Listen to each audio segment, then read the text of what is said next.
নারায়ণ, তার তিন ছেলে রেখে সে মারা যায়।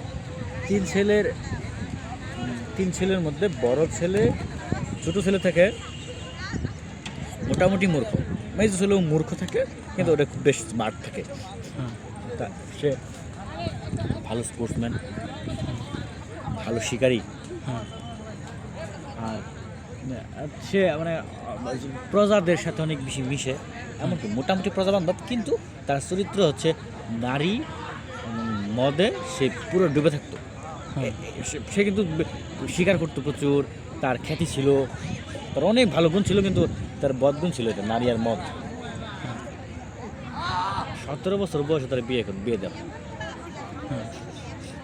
সত্যবতী না সত্যভামা নামে মেয়ের সাথে। এই মেয়ের এক বড় ভাই থাকে, যে হচ্ছে কিছু লোক থাকে না যে অকাজের, কিন্তু টাউডার শ্রেণীর।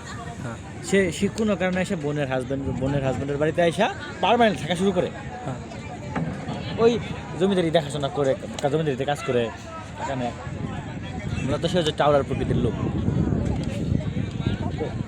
এইভাবে জমিদারি সুন্দর চলতেছিল। তো